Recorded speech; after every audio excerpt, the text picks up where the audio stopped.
Hey guys, welcome back to the Turntable Guy. Today on the bench we have a Hitachi PS-48. It is in for basic service, and the owner has mentioned something about replacing audio cables. He's left me a bunch of cables here. I'm not sure what is wrong with the existing cables. Maybe they're shorting out or something. These are the existing cables here.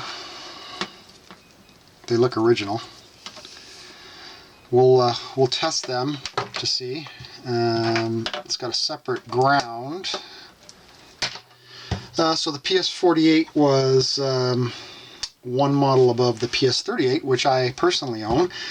This is a CEC manufactured table again. Very nice. Lovely looking, nice wood finish, direct drive. I believe this one is a semi-auto, is it? Or is this manual too?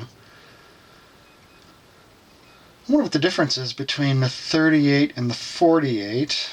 Maybe it has a better motor. I don't see it being a semi-automatic. Well, let's plug it in and see what it does. Let's take the top off here.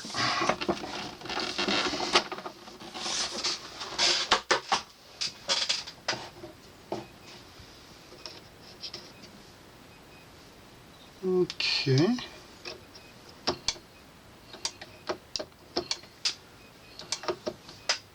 It's on 33. This thing doesn't even turn. Oh. What the hell?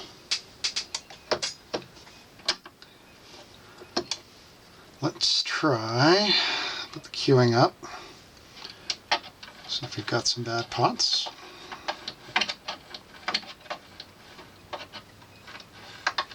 They're very tight.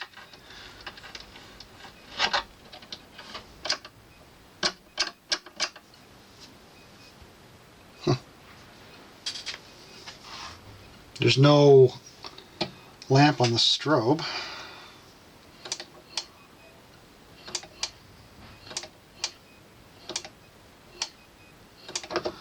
Huh, interesting. Nothing. You didn't mention anything about it not turning. Gotta love when they don't tell you which one. I guess it's a semi-automatic. Here's the auto return mechanism here. So it's auto return, so that's the difference between it and the PS-38. Let's see if we can get that to auto return here. Whoa. Okay. But nothing on the motor. Do we have a bad micro switch? Well, you know what we have to do then? We need to take the bottom off and have a peek.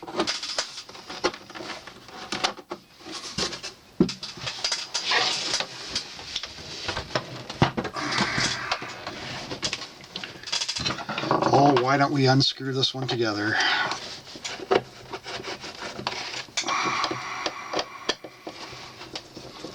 I do not remember him mentioning anything about the turntable not turning. That's never a good thing. When it's a belt drive, it's usually just a worn out or belt that's missing or deteriorated. But when it's a direct drive, it can be a whole whack of problems, and they can be small or they can be massive, and if they're massive, it's probably not worth repairing at that point. Oh, one more.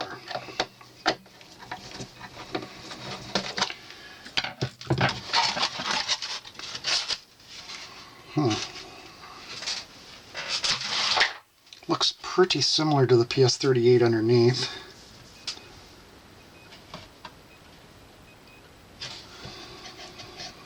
Spindle bearing. Trying to see where the micro switch is. Okay, it's right over there. It's right here. So I think what we'll do is we'll remove that. I want to remove this head shell just in case.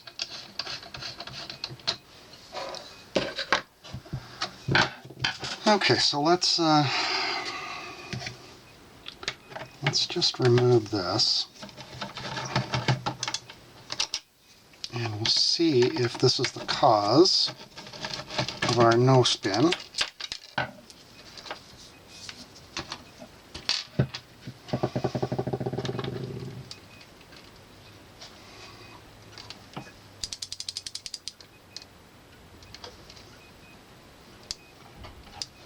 Let's use some neutral.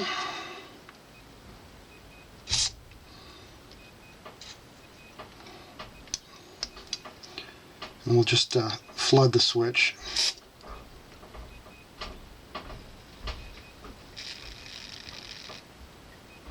Let it soak in.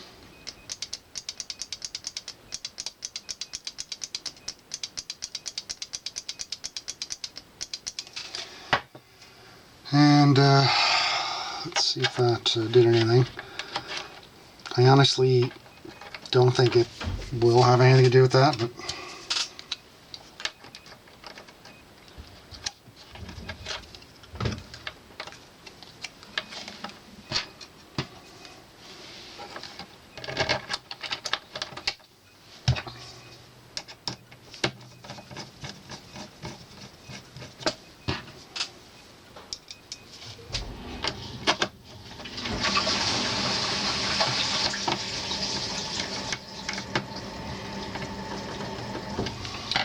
make sure our arm is still activating the switch. Another micro switch over here for 33 and 45. That's our cut lever. Okay, our arm is activating the switch, which is good. Alright, let's just flip it over real quick and see if that did anything.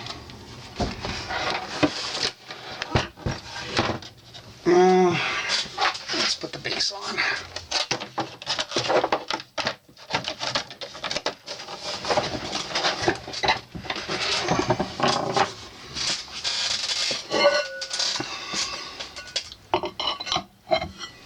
Platter.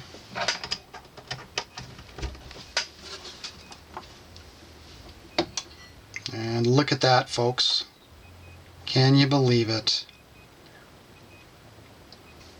We had a dirty micro switch. Lovely. So, check your micro switches. Just leave that there. Speed-wise, not too bad. A little bit of waver, but not bad. 45, also not bad. We're going to clean these pots anyway.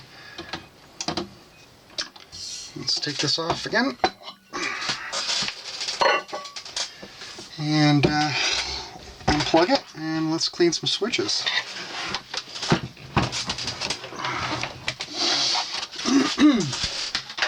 Alright, here are our two trim pots, and we're going to clean this switch as well. Let's do our trim pot first. Actually, we can access it from the back. Nice. Beautiful. Okay, that's really good penetration there. Let's work it back and forth.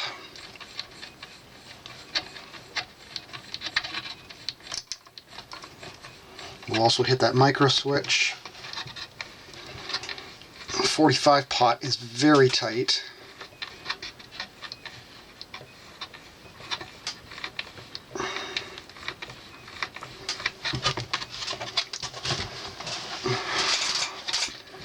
Just working it back and forth a little bit here. Distribute the neutral.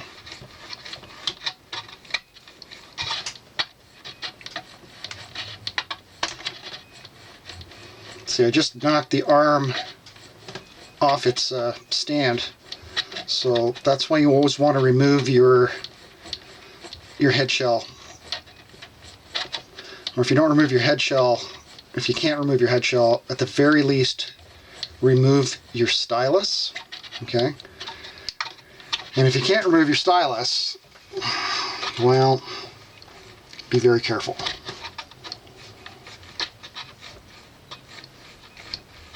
Okay. Pots are clean.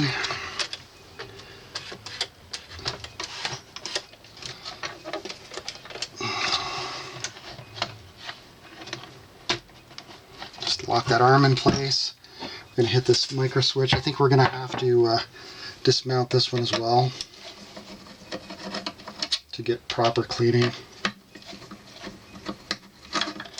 It's not easy to clean a micro switch because there's really not a lot of access. These may look like access holes, but they're really not. I just spray in there a little bit because the liquid, I mean, they're not 100% sealed. The liquid will find a way in, right? What you really want to do is get on the switch and just flood it a little bit. Don't spray hard because you're going to get it right in your face. Just gently push on the nozzle and let it flow in. Like that. Okay? And then work your micro switch.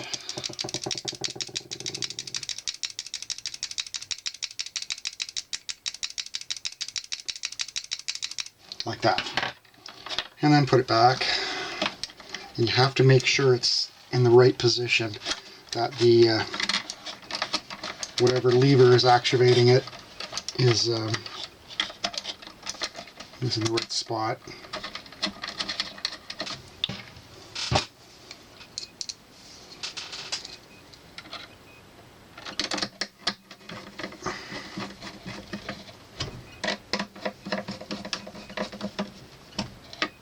Okay, we'll just check that. There we go.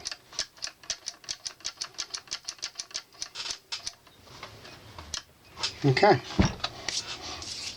Alrighty. Other than that, not a whole hell of a lot to do under here. There's almost no grease. This is the main spindle here.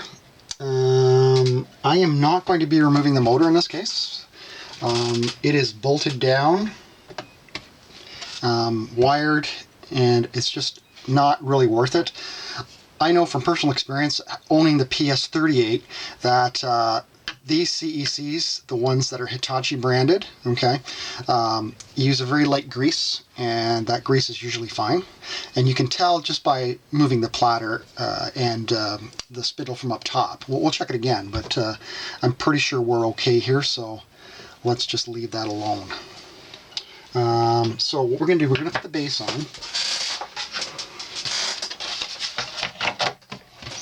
We're going to flip it back. Okay. We're going to plug it in.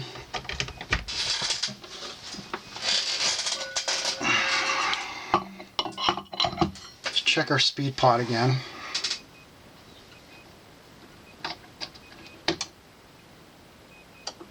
It's going to auto return.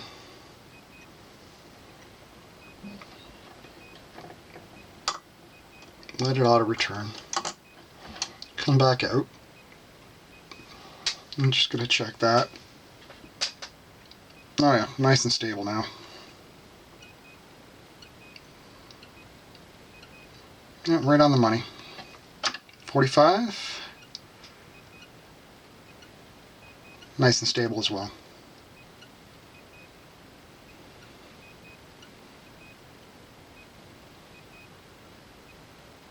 Okay, that's that. So what I want to do is I want to listen to this thing and see why this gentleman wants new cables.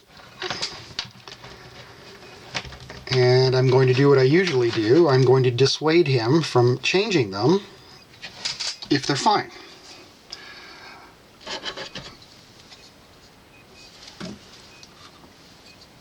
So head shell back on. Turn on our amplifier. Let's see if we get any hum.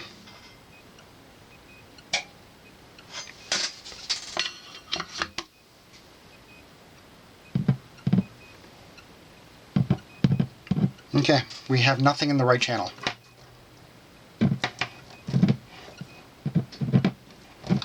So that's why he wants his cables changed. Okay, so there's a couple things you can do here. We could change the cables,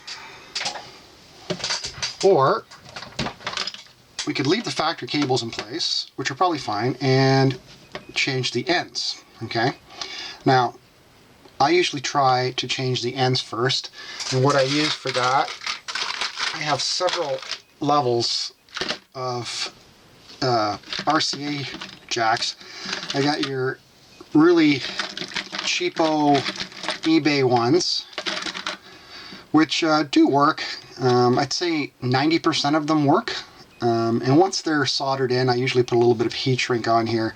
They're really crappy plastic, but you know, it depends what the guy's willing to spend too. Going up from there is your slightly better eBay plug. So here you've got a gold-plated all metal plug. Okay, so that's what I'll probably use in this case here. All right, and then I have some really high-end cables here. These ones are monster, which are much nicer. I mean, the more you pay, the better RCA plug you're going to get, right? What else I got in here? These ones here. This is a nice one too. This was actually I actually pulled this off an old turntable. These are really high quality ones. You can feel, you know, this is like solid copper with gold plating. It's really nice. So, but I think for this case, I think we should try replacing the RCA plugs first, and we'll use a couple of these.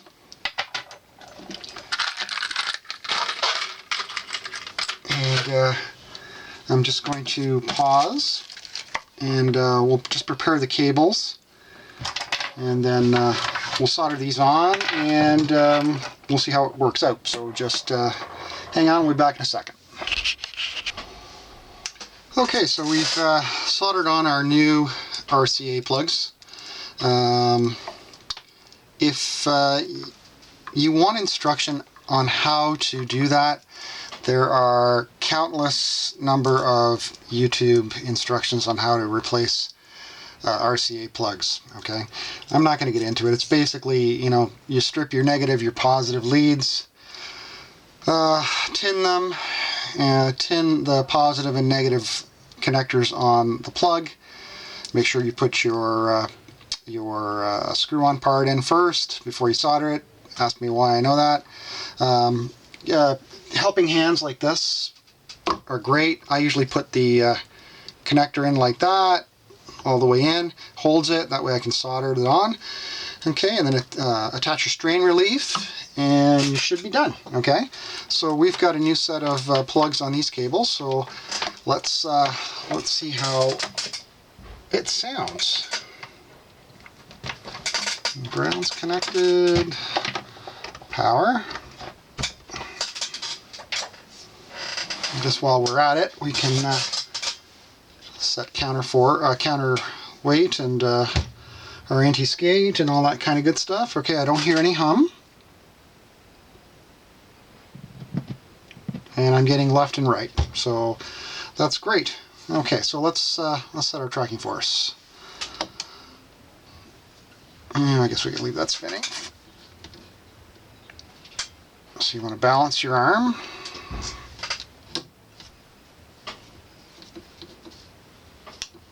We'll do it in the manual way. There we go, that's balanced. You can check just by releasing. It should bounce up and down nicely. Okay, put your arm back, set your counterweight scale to 0. This is an Ortofon 2M red, so 1.8 grams on this cartridge. Okay, so 1.8 is right there. And the same with your anti-skate. So there's 1.5, there's 2, so let's call it somewhere in the middle. Let's just quickly grab the record.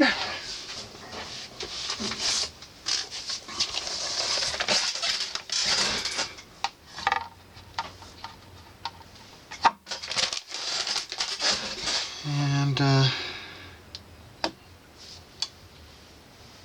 let's see, queuing.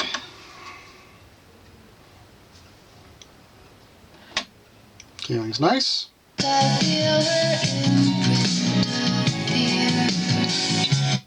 Nice.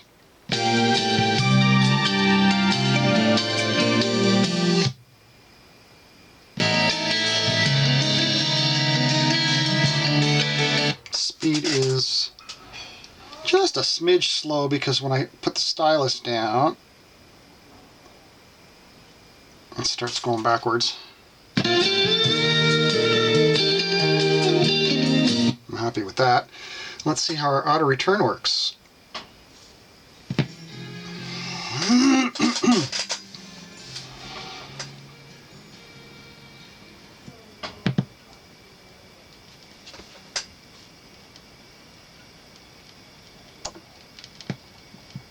Very nice.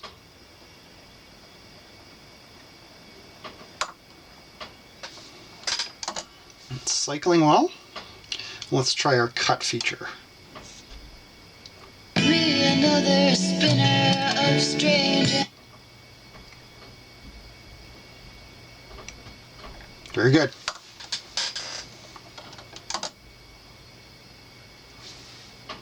Hitachi PS-48 with a bad micro switch, on-off switch, motor switch. So, remove your bottom. Find your micro switch.